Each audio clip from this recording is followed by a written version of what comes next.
ನಮಸ್ಕಾರ ಸ್ನೇಹಿತರೆ, ಎಲ್ಲರೂ ಹೇಗಿದ್ದೀರಾ? ಚೆನ್ನಾಗಿದ್ದೀರಾ ಅಂತ ಭಾವಿಸ್ತೀನಿ. ನಾನು ನಿಮ್ಮ ರಘು ಸೂರ್ಯ. ಇವತ್ತಿನ ಟಾಪಿಕ್ ಏನಪ್ಪಾ ಅಂದ್ರೆ ಬದುಕು ಅಮೂಲ್ಯ. ದೇವರು ಕೊಟ್ಟ ಈ ಜೀವನದಲ್ಲಿ ನಾವು ಒಳ್ಳೆ ಕೆಲಸಗಳನ್ನು ಮಾಡಿ ಸಮಾಜಕ್ಕೆ ಮಾದರಿಯಾಗಬೇಕು. ಆಗ್ಲೇ ನಮ್ಮ ಜೀವನ ಸಾರ್ಥಕವಾಗುವುದು. ನಮ್ಮ ಜೀವನವನ್ನು ಹೇಗೆ ಉತ್ತಮಗೊಳಿಸಬಹುದು ಅನ್ನೋದನ್ನ ತಿಳ್ಕೊಳ್ಳೋಣ ಬನ್ನಿ. ವ್ಯಾಮೋಹಗಳು ಇರಬಾರದು. ಯಾವುದೇ ವಿಚಾರದಲ್ಲೇ ಇರಲಿ, ಅತಿಯಾದ ವ್ಯಾಮೋಹ ಒಳ್ಳೆಯದಲ್ಲ.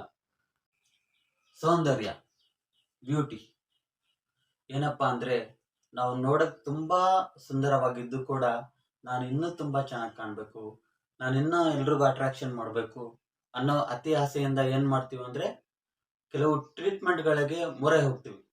ಆಗ ಏನಾಗುತ್ತೆ, ಕೆಲವು ಟ್ರೀಟ್ಮೆಂಟ್ಗಳು ನಮ್ಗೆ ಒಗ್ಗುತ್ತೆ, ಕೆಲವು ಒಗ್ಗಲ್ಲ.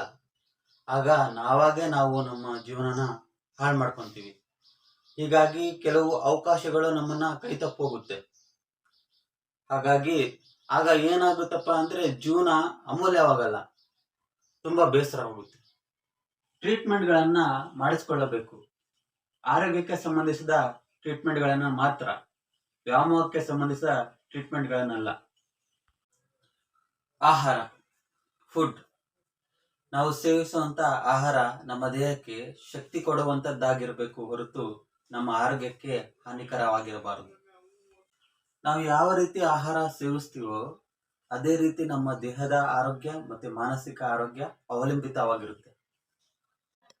ಅದಕ್ಕೆ ಹೇಳೋದು, ಸಂಘದಂತೆ ಬುದ್ಧಿ, ಭೋಜನದಂತೆ ಲದ್ದಿ ಅಂತ. ಈಗ ನನ್ನ ಲೈಫು ಹೇಗಪ್ಪ ಅಂದ್ರೆ fast life, fast results. Fast ಆಗಿ ಜಂಕ್ ಫುಡ್ಗಳನ್ನ ತರಿಸ್ಕೊಳ್ಳೋದು, ತಿನ್ನೋದು, ಮತ್ತೆ ಫಾಸ್ಟ್ ಆಗಿ ರೋಗ ಬರ್ಸ್ಕೊಳ್ಳೋದು. ತಾಳ್ಮೆಯಿಂದ ನಮ್ಮ ಆಹಾರನ ನಾವೇ ತಯಾರಿ ಮಾಡ್ಕೊಂಡ್ರೆ ಆ ಆಹಾರ ನಮ್ಮ ದೇಹಕ್ಕೆ ಔಷಧಿಯಾಗಿ ಕೆಲಸ ಮಾಡುತ್ತೆ. ಹೇಗಪ್ಪ ಅಂದ್ರೆ ಯಾವುದೇ ಹಾನಿಕರ ಇರಲ್ಲ, ಯಾವುದೇ ಅದರಲ್ಲಿ ಮಿಕ್ಸ್ ಇರಲ್ಲ, ಯಾವುದೇ ರೀತಿಯ ನಮ್ಮನ್ನ ತೊಂದರೆ ಮಾಡುವಂತ ಪದಾರ್ಥಗಳನ್ನ ಅದು ಮಿಕ್ಸಡ್ ಮಾಡಿರಲ್ಲ. ಇನ್ಸ್ಟೆಂಟ್ ಆಗಿ ಎಷ್ಟೋ ಅಡುಗೆಗಳನ್ನ ನಾವು ಮನೆಯಲ್ಲೇ ತಯಾರಿ ಮಾಡ್ಕೋಬಹುದು. ಅಷ್ಟು ತಾಳ್ಮೆ ನಮಗಿಲ್ಲ. ಸ್ವಲ್ಪ ಯೋಚನೆ ಮಾಡಿ ನೋಡ್ರಿ, ನಮ್ಮ ಪೂರ್ವಜರು ತುಂಬಾ ದಿನ ಬದುಕಿ ಬಾಳಿದ್ರು. ಹೇಗಪ್ಪ ಅಂದ್ರೆ ಅವರ ಆಹಾರ ಪದ್ಧತಿ ಆಗಿತ್ತು, ಮತ್ತೆ ಅವರು ತಗೊಂಡ ಗಟ್ಟಿಯಾದ ನಿರ್ಧಾರಗಳು. ತಮ್ಮ ಆಹಾರನ ತಾವೇ ತಯಾರಿ ಮಾಡ್ಕೊಳ್ತಿದ್ರು. ಪ್ರತಿಯೊಂದು ಪದಾರ್ಥಗಳು ಕೂಡ ಅವರೇ ತಯಾರಿ ಮಾಡ್ಕೊಳ್ತಿದ್ರು. ಮತ್ತೆ ಯಾವುದೇ ಒಂದು ವಿಚಾರ ನಿರ್ಧಾರ ಮಾಡ್ಬೇಕಾದ್ರೂ ಗಟ್ಟಿಯಾದ ನಿರ್ಧಾರ ಮಾಡ್ತಿದ್ರು. ಇದಕ್ಕೆ ಕಾರಣನೇ ಅವರ ಆಹಾರ ಪದ್ಧತಿ.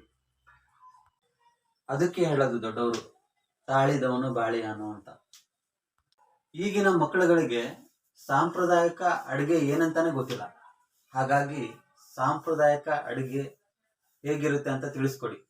ಮತ್ತೆ ಅತಿ ಹೆಚ್ಚು ಸೊಪ್ಪು, ತರಕಾರಿ, ಹಣ್ಣು, ನ್ಯೂಟ್ರಿಷನ್ ಫುಡ್ ಇವೆಲ್ಲ ತಿನ್ನಿಸ್ತಾ ಹೋದಾಗ ಆಗ ನೋಡಿ ಅವ್ರು ಎಷ್ಟು ಗಟ್ಟಿ ಮುಟ್ಟಾಗಿರ್ತಾರಂತ. ನೀವು ತುಂಬಾ ಜಂಕ್ ಫುಡ್ಗಳು ಕೊಡ್ತಾ ಹೋದ್ರೆ ಅವರು ಮಾನಸಿಕವಾಗಿ ಮತ್ತೆ ದೈಹಿಕವಾಗಿ ಕುಗ್ತಾ ಹೋಗ್ತಾರೆ. ಆಗ ಅವರ ನಿರ್ಧಾರಗಳು ತಪ್ಪಾಗಿರುತ್ತೆ. ಮಕ್ಕಳ ಮಾನಸಿಕ ಆರೋಗ್ಯ ಚೆನ್ನಾಗಿರ್ಬೇಕಂದ್ರೆ ಡೈಲಿ ಯೋಗ, ಧ್ಯಾನ ಮಾಡಿಸ್ರಿ. ಮತ್ತೆ ಅವರ ದೇಹ ಆರೋಗ್ಯ ಚೆನ್ನಾಗಿರ್ಬೇಕಂದ್ರೆ ಸಾಂಪ್ರದಾಯಿಕ ಅಡುಗೆಗಳನ್ನ ತಿನ್ನಿಸ್ರಿ. ಇದನ್ನ ನೀವು ಮಾಡ್ತಾ ಹೋದ್ರೆ ಆಗ ನೋಡ್ರಿ ಅವ್ರ ಒಳಗಿಂದಾನೆ ಎಷ್ಟು ಸ್ಟ್ರಾಂಗ್ ಆಗ್ತಾರಂತ ನಿಮ್ಗೆ ಗೊತ್ತಾಗುತ್ತೆ.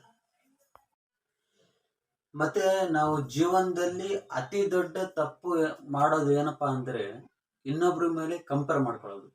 ಸಪೋಸ್ ಮಕ್ಕಳ ವಿಚಾರದಲ್ಲಿ ಪಕ್ಕದ ಮನೆ ಹುಡುಗ ಡಿಸ್ಟಿಂಕ್ಷನ್ ಬಂದ ಅಂದ್ರೆ ನೀನು ಬರೀ ಪಾಸ್ ಆಗಿದೆಯಾ, ಫಸ್ಟ್ ಕ್ಲಾಸ್ ಆಗಿದೆಯಾ, ಸೆಕೆಂಡ್ ಕ್ಲಾಸ್ ಬಂದಿದೆಯಾ, ಇದೆಲ್ಲ ಬಿಟ್ಬಿಡ್ಬೇಕು ನಾವು. ಯಾಕಂದ್ರೆ ಒಬ್ಬೊಬ್ಬರಲ್ಲಿ ಒಂದೊಂದು ಟ್ಯಾಲೆಂಟ್ ಇರುತ್ತೆ.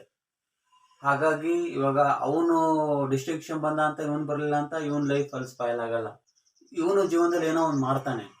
ಹಾಗಂತ ಮಕ್ಕಳು ಕೂಡ ತಂದೆ ತಾಯಿ ಏನೋ ಅಂದ್ರು, ಇನ್ನೊಬ್ರು ಏನೋ ಅಂದ್ರು ಅನ್ನೋ ತಕ್ಷಣ ಹೋಗಿ ಏನೋ ಸೂಸೈಡ್ ಮಾಡ್ಕೊಳ್ಳೋದು, ಏನೋ ಒಂದು ಮೇಲಿಂದ ಕೆಳಗೆ ಬೀಳೋದು, ಇದೆಲ್ಲ ಮಾಡ್ಕೊಂಡ್ರೆ ಎಕ್ಸಾಮ್ಗಳು ನಿಮಗೆ ಇನ್ನೊಂದು ಇಲ್ಲ ಇನ್ನೂ 10 ಸರಿನೂ ನೀವು ಎಕ್ಸಾಮ್ ಕಟ್ ಬರೀಬಹುದು. ಎಕ್ಸಾಮ್ಗಳು ಸಿಗ್ತವೆ. ಆದ್ರೆ ಒಂದು ಸರಿ ಯೋಚನೆ ಮಾಡಿ ನೋಡ್ರಿ, ನೀವು ಒಂದ್ ಸರಿ ಪ್ರಾಣ ಕಳ್ಕೊಂಡ್ರೆ ಹೋದ ಪ್ರಾಣ ಯಾವತ್ತೂ ವಾಪಸ್ ಬರಲ್ಲ. ಹಾಗಾಗಿ ನಿಮ್ಮ ತಂದೆ ತಾಯಿಗಳ ಶ್ರಮ ಪಟ್ಟು ನಿಮ್ಮನ್ನ ಸಾಕಿರ್ತಾರೆ. ಆ ಒಂದು ಕಷ್ಟ ನಿಮಗೆ ಗೊತ್ತಿರಲಿ. ಯಾವುದೇ ಕಾರಣಕ್ಕೂ ಯಾರೇ ಏನೇ ಅಂದ್ರೂ ಕೂಡ ತಲೆ ಕೊಡಿಸ್ಕೊಂಡೆ ನಿಮ್ಮ ಮುಂದಿನ ಜೀವನನ ನೀವೇ ಸಾಗಿಸ್ಬೇಕು. ನಿಮ್ಮ ನಿರ್ಧಾರಗಳನ್ನು ಗಟ್ಟಿಯಾಗಿರ್ಬೇಕು.